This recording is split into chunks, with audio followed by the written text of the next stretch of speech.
నమస్తే రమ్మగారు. నమస్తే జీ. మంచి చందమామ కథ ఒకటి చెప్పండండి.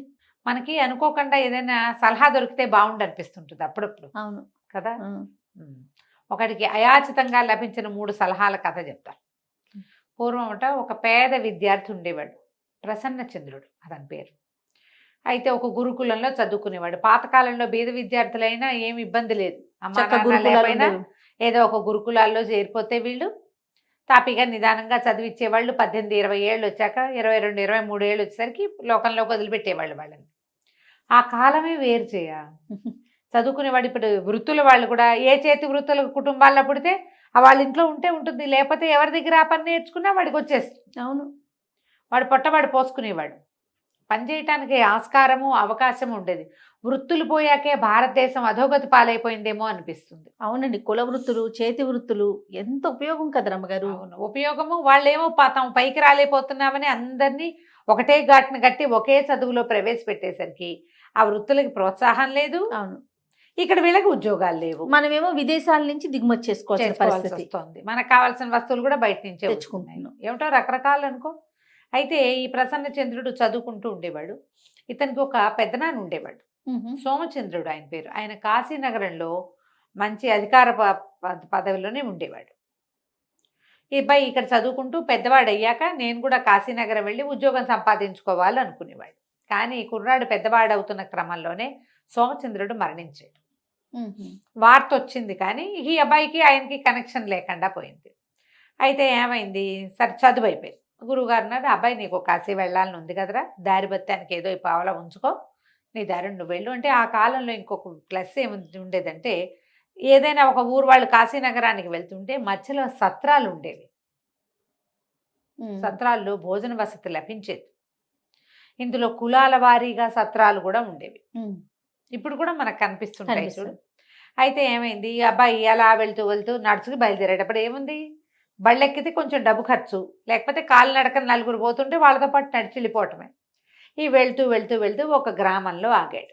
గ్రామంలో ఆగితే సరే ఏమైంది, అక్కడ ఒక బ్రాహ్మణ సత్రం ఉంది. ఈ అబ్బాయి సత్రంలోకి వెళ్ళి ఏదో తన పేరు అది చెప్పుకున్నాడు. గురువుగారి పేరు చెప్పుకుని, తన పెదనాన్న పేరు చెప్పుకుని కాశీ వెళ్తున్నానంటే సరే భోజన వసతి 2 రోజులు 4 రోజులు బాగా నడిచాడు. ఆకులు అలమలు ఏవో తిన్నాడు. ఓ 2-3 రోజులు ఇక్కడ సుష్టుగా ఆహారం తిని నిద్రపోతే తర్వాత మళ్ళీ ఓ వారం రోజులు నడకకి నడవగలుగుతాడు. సులువు. 2 రోజులు ఉందామనుకున్నాడు. ఆ రోజు ఉదయం ఉన్నాడు. సాయంకాలం విపరీతమైన చలి. ఆ కాలం మంచి సీజన్, మంచి చలికాలం అనమాట. ఇతను ఏం చేశాడు, కాస్త ఇక సత్రంలో మధ్యలో ఒక దీంట్లో కుంపటేదో వెలిగింపించుకుని అక్కడ కూర్చున్నాడు. కూర్చుంటే గుమ్మంలో ఒక బికారి వాడు ఒకడు అట్లా చూస్తూ కనిపించాడు. ఉడుకుతున్నాడు. ఇతను మంట పెట్టించుకుని ఉన్నాడు కదా, చిన్న చలిమంట లాంటిది, కుంపట్ లాంటిది పెట్టుకున్నాడు. సరే దారా ఇక్కడ కూర్చో, చలి కాగుదు కానీ బాగా చలిగా ఉంది బయట అంటే, వాడు ఆ బేకారి వాడు పాతగుడ్డ ఏదో కట్టుకుని ఉన్నాడు. లోపలికి వచ్చి మునగదీసి కూర్చొని ఆ పొయ్యి దగ్గర కూర్చున్నాడు వెచ్చగా. కాసేపటికి ఒళ్ళు వెచ్చబడి చలి తగ్గింది. ఇంతలో ఏమైంది, చీకటి పడింది కదా, సాయంకాలం 7 గంటలకు అట్లా భోజనం పెట్టేసేవాళ్ళు. ఆ సత్రంలో పనిచేసే వంట ఆయన కుర్రవాడు ఒకడు ఇతనికి భోజనం పట్టుకొచ్చాడు. పట్టుకొచ్చేసరికల్లా ఇతను పళ్ళెం ముందు పెట్టుకున్నాడు. కానీ ప్రసన్నచంద్రుడు ఆ బికారి వాడి దృష్టి అంతా పళ్ళెం మీదే ఉంది. వాడి దారి వాడు చలి కాగట్లా. సరే ఏమో ఆకలిస్తుందా అని అడిగి ఇదిగో తినని తన ముందున్న పళ్ళెం ఎత్తి ఆ వాడి చేతిలో పెట్టాడు. పెట్టి ఆ సత్రం కుర్రాన్ని కేకేసి నాకు ఇంకో 4 రొట్టెలు తెచ్చిపెట్టు అని చెప్తే సరే వాడు ఇంకో 4 రొట్టెలు కూర పుచ్చుకొచ్చాడు. కాశీలో కాశీ దారిలో అన్నం దొరికేది కాదు ఎక్కువగా. ఆహారం అంటే సాధారణంగా రొట్టెలే. ఓహో! సరే ఆ బికారి వాడు హాయిగా అన్నీ తినేసాడు. తర్వాత ఇది ప్రసన్నచంద్రుడు కూడా తిన్నాడు. ఆ హాల్లోనే ఓ పక్కన మంచం వేశారు, అతను పడుకున్నాడు. ఆ బికారి వాడు కూడా ఆ పక్కన ఏదో చాప ఉంటే చాప పరుచుకుని నిద్రపోయాడు. లోపల వెచ్చగా ఉంది. బయట పడుకుంటే ఏముంది, చలికాలానికి బిగిసిపోవటమే. ఎక్కడైనా ఒక పంచం చేరాలి. వాడి ప్రసన్నచంద్రుడి పిలిచిన కేకతోటి ఇక్కడ ఉండిపోయాడు.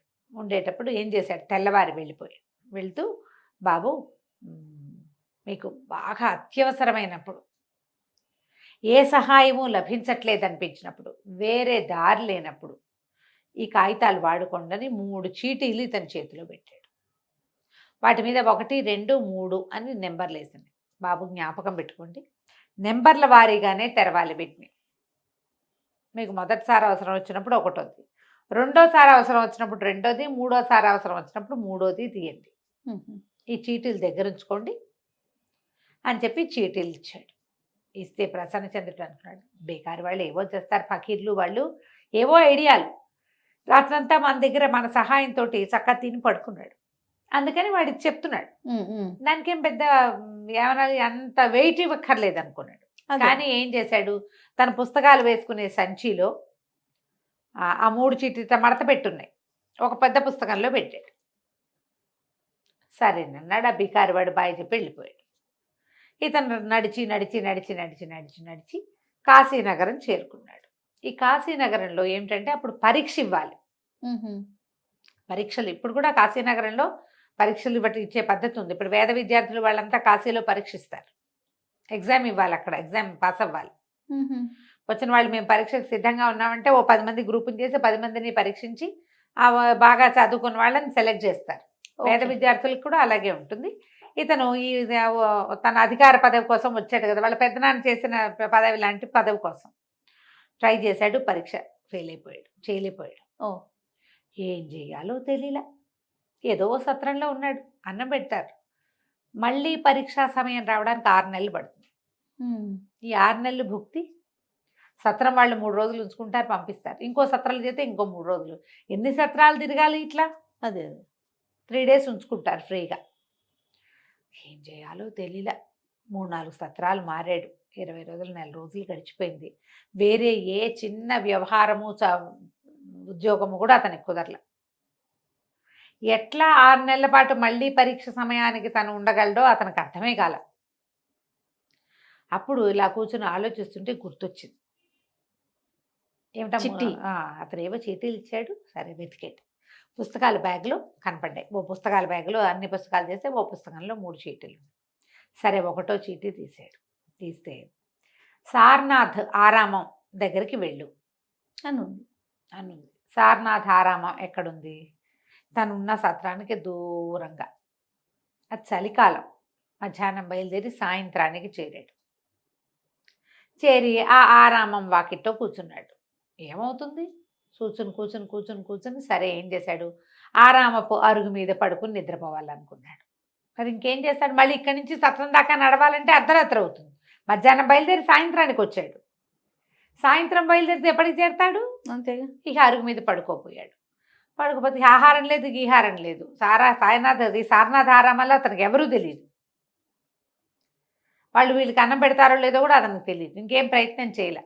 తన సామాన్లు ఎట్టాకు సత్రంలోనే సంచి ఓ మూట ఉన్నాయి, అంతకంటే ఏం లేవు. కానీ అరుగు మీద పడుకోపోతుంటే ఆ ఆరామ పాలకుడు ఉంటాడు కదా, ఆయన వ్యవహారం ఏమంటారు దాన్ని, మన సంచాలకుడు, ఆయన బయటకు వచ్చి చూసి, బాబు నేను పడుకోవద్దయ్యా, చలి బాగా, పడుకోకూడదు, బయట పడుకోకూడదు, లోపలికి రా అన్నాడు. అనేసరికల్లా ఇతను మొహమాట పడి, వద్దులేండి నా దగ్గర డబ్బేమీ లేదు, ఆరామంలో అవన్నీ కుదరవు కదా, నేను ఇప్పుడు బయలుదేరినా వెళ్ళలేను, అర్ధరాత్రి అయిపోతుంది, చీకటి వెళ్ళలేను, తెల్లవారి నిద్ర లేచి వెళ్ళిపోతాను అంటే, అట్లా కాదు అట్లా కాదు, రా లోపలికి రా, ఇట్లా చలికి ఏదైనా అయిపోతే ఆరామం వాకిళ్లలో ఇలా అయిపోతే ఆ దోషం అంతా మాదైపోతుంది, రా బాబు పర్వాలేదు ఒక పూటకి ఏమైందిలే అని ఆయన బోళ్ళంతా బతిమలాడి ఇతన్ని లోపలికి తీసుకెళ్ళాడు. చాలా పెద్ద ఆరామం. సరే ఇంకా రూము గీము ఏం పెట్టకుండా ఆయన ఏం చేశాడు, తన గదిలోకి తీసుకుపోయాడు. ఆయనకి ఆఫీస్ రూమ్ ఉంది. ఆఫీస్ రూమ్లో కుంపట వెలిగించింది. చలికి మెల్లిగా ఒళ్ళు వెచ్చబడింది. ఆయన ఏమన్నాడు, సరే నాతో పాటే తిందుగా నీ పూట, బ్రాహ్మణ కుర్రాడివి, నీకు పెడితే నాకు మంచిదేను అని ఎవరో పలివాడిని పిలిచి ఇద్దరికి భోజనం పట్టుకురా అంటే భోజనం తీసుకున్నారు. ఇద్దరు తిన్నారు. తిన్న తర్వాత ఏ ఊరు ఏమిటి ఏది కథాకమేషు కనుక్కున్నాడు. నా పేరు ప్రసన్నచంద్రుడు, ఫలానా ఊరు మాది, మా పెద్దనాన్న ఇక్కడే ఉండేవారు, ఆయన పేరు సోమచంద్రుడు, 5-6 సంవత్సరాల నాడు కాలం చేశారు, ఆయన ఉంటే నాకు బాగుండేది, నేను పరీక్ష ఇవ్వాలని వచ్చాను, పరీక్ష ఇచ్చా, మొన్న పరీక్ష అవ్వాల, చదువుకుంటున్నాను, మళ్ళీ పరీక్ష ఇవ్వడానికి ఉన్నాను అనేసరికి ఆయన ఆశ్చర్యపోయి, సోమచంద్రుడా ఫలానా ఆయనేనా, ఫలానా గోత్రమేనా, ఫలానా ఇంటి పేరేనా, కాశీలో ఏం ఉద్యోగం చేసేవారు అన్నీ కనుక్కొని భలేవాడు పోయి, సోమచంద్రుడు నాకు చాలా కావాల్సిన వాడు, చాలా బాగా తెలుసు నాకు, సారనాథ్ ఆరామానికి ఆయన దీన్ని ప్రతిష్ట అవి జరిగినప్పుడు ఆయన బోల్డ్ అంత విరాళం ఇచ్చాడు, ఇటువైపు వచ్చినప్పుడు రాత్రులు నాతోటే భోజనం చేసేవాడు, ఆయన హిమాలయాలకు వెళ్ళొస్తానని కొంత సొమ్ము నా దగ్గర దాచిపెట్టాడు, తిరిగి వచ్చే ప్రయాణంలో ఆయన మరణించాడు, 2000 రూపాయలు నా దగ్గర ఉన్నాయి ఆయనవి, ఆ కాలంలో 2000 అంటే ఇప్పుడు అబ్బా. కనీసం 2 కోట్లు అని చెప్పి భలే దొరికావు, ఆయన వారసుడు, ఆయనకి సంతానం లేదు, ఆడపిల్లలు ఉన్నారు, పెళ్ళిళ్ళు అయిపోయినాయి, వాళ్ళు ఎక్కడున్నారో కూడా ఈ ప్రసన్నచంద్రుడికి తెలియదు. ఇతను పుట్టేసరికి అతని అక్కయ్యలకి పెళ్ళిళ్ళు అయిపోయినాయి.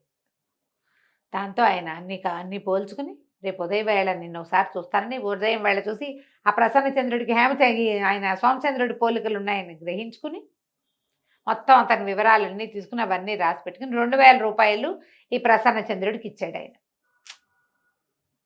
అక్కడి నుంచి ఇతను కాశీలో చిన్న ఇల్లు కొనుక్కున్నాడు, ఏదో చిన్న వ్యాపారం లాంటిది ఏర్పరచుకున్నాడు. పరీక్ష ఇచ్చే ఉద్దేశం మాత్రం పోలేదు. ఇల్లు సెటిల్ అయిపోయాడు. అన్ని సెటిల్ అయ్యి ఏదో చిన్న వ్యవహారం, చదువు స్టూడెంట్స్ని పెట్టుకుని పాఠాలు చెప్పుకునేవాడు, తను చదువుకునేవాడు, పాఠం చెప్పుకునేవాడు, డబ్బు కూడా వచ్చేది. మళ్ళీ పరీక్ష రాశాడు. రెండోసారి మళ్ళీ పరీక్ష ఇచ్చాడు. పరీక్ష ఫెయిల్ అయిపోయాడు. అర్థం కాలేదు. ఇంకొక అవకాశం, ఇంకొక 6 నెలలు గడిచింది. ఈసారి పరీక్ష దగ్గరికి వస్తుంటే ఇతని భయం వేయటం మొదలుపెట్టింది. అయితే ఏమనుకున్నాడు, ఒక్కసారి ఆ సలహాలది చీటీ చూద్దామని చెప్పి తీసాడు. తీస్తే వారణాసి ఉత్తర ద్వారంలో దగ్గర ఉన్నటువంటి ఒక మిఠాయి దుకాణం ఒకటి ఉంది, ఉత్తర ద్వారం దగ్గర. ఆ మిఠాయి దుకాణానికి వెళ్ళు అని ఉంది అందులో. ఈయన ఆశ్చర్యపోయాడు, ఏదో జరుగుతుంది అక్కడని వెళ్ళి ఆ మిఠాయి దుకాణానికి వెళ్ళాడు. అక్కడ ఏంటంటే పురమాయించాలి, ఫలానాది స్వీట్లు అవి కావాలి మాకంటే వాళ్ళు లోపల తెచ్చిస్తారు హోటల్ లాగానే. ఇతను పూరీలు, కూర, తర్వాత ఏమో ఒక తీపి పదార్థం ఏదో చెప్పి లోపలికి వెళ్ళి కూర్చున్నాడు. అక్కడ అతను కూర్చున్న బల్ల పక్కన 2 పెద్దవాళ్ళు కూర్చుని ఉన్నారు. కొంచెం ప్రైవేట్గా ఉంది లోపల, తక్కువ మంది జనం ఉన్నారు. వాళ్ళిద్దరూ ఏమిటి, ఎల్లుండి జరగబోయే పరీక్ష తాలూకు పరీక్షకులు. వాళ్ళిద్దరూ పరీక్షకి ఏ ప్రశ్నలు ఇవ్వాలి అని మాట్లాడుకుని, అసలు ఈ పరీక్ష ఇస్తే మనం కూడా రాయలేము, ఎవరు గెలవరు ఈ పరీక్షలో అని మాట్లాడుకుని ఆ ప్రశ్నలన్నీ డిస్కస్ చేసుకున్నారు. ఈయనన్నీ విని గుర్తుపెట్టుకుని ఆ ప్రశ్నలకు సమాధానాలు రాసుకుని క్షుణ్ణంగా చదువుకుని వెళ్ళాడు. ఓహో. మూడో రోజున పరీక్ష పెట్టారు. పరీక్ష చక్కగా రాసేసాడు. అడిగిన ప్రశ్నలకు సమాధానం చెప్పగలిగాడు. ఎన్నో కొన్నిటికి వాళ్ళు మాట్లాడిన ప్రశ్నలు ఇతనికి తెలుసు, మామూలుగా కొంత తెలుసు. తనకు తెలియని విషయాలు చదువుకున్నాడు. ఇంకేముంది, ఎగ్జామ్ సులువైపోయింది కదా, మరి పరీక్ష వచ్చేసింది. దాంతో పరీక్ష పాస్ అయిపోయి ఆయనకి ఈ విద్యాధికారి పదవి లభించింది. తర్వాత ప్రసన్నచంద్రుడు హాయిగా వివాహం చేసుకున్నాడు. బోళ్ళంత సంతానం కలిగింది, పెద్ద ఉద్యోగం, తన ఇంటిని పాఠశాలగా మార్చాడు. ఫ్రీ పాఠశాలగా ఉద్యోగం వచ్చింది కదా, ఇప్పుడు డబ్బులు తీసుకోవటం ఎందుకు, చక్కగా 2-3 ఉపాధ్యాయులను పెట్టుకుని బ్రహ్మాండమైన పాఠశాలగా మార్చి ఎంతో హాయిగా ఉన్నాడు. క్రమంగా ఏమైంది, చాలా కాలం గడిచాక కొడుకులకు కూడా వివాహాలయ్యి మనవాళ్ళు వాళ్ళు పుట్టారు. ఈయనకి 70వ పడిలో పడ్డాక ఏదో ఒక తీవ్రమైన అనారోగ్యం వచ్చింది. ఎంతమంది డాక్టర్లను చూసినా తగ్గటం అన్న మాట ఎత్తుకోవటంలా. ఈయనకేమనిపించింది, దీనికి సమాధానం 3వ సలహాలో ఉంటుందనుకున్నాడు. సరే ఏం చేశాడు, ఆ పుస్తకం వెతుకుని తీసాడు. 3వ దాంట్లో ఏముందంటే, మన వీలునామా సిద్ధం చేసుకో అని ఉంది. అంటే ఏమిటి అర్థం, వెళ్ళిపోతావు, నీకు ఇంకా లేదు అని. ఈయన ఏం చేశాడు, వెంటనే తన ఆస్తిపాస్తులంతా ఒక లిస్ట్ రాసి ఎవరెవరికి తను ఏమేమి ఇవ్వదలుచుకున్నాడో కాగితం రాసేసి ఆనందంగా మృత్యువుని ఆహ్వానించాడు. 2 సలహాలు విని జీవితాన్ని దిద్దుకున్నాడు. 3వ సలహాతోటి తన ప్రకారమే వెళ్ళి తను ఏం చేయాలి, తన తర్వాత ఏ కాన్ఫ్లిక్ట్స్ రాకుండా చక్కగా కుటుంబాన్ని క్లియర్ చేసేసి వెళ్ళిపోయాడు. కథ కంచికి మనం ఇంటికి. చాలా బాగున్నాయండి. నమస్తే. నమస్తే జయ. సుమన్ టీవీలో మీ పర్సనల్ అండ్ బిజినెస్ ప్రమోషన్స్ కోసం కింది నెంబర్కి కాంటాక్ట్ చేయండి.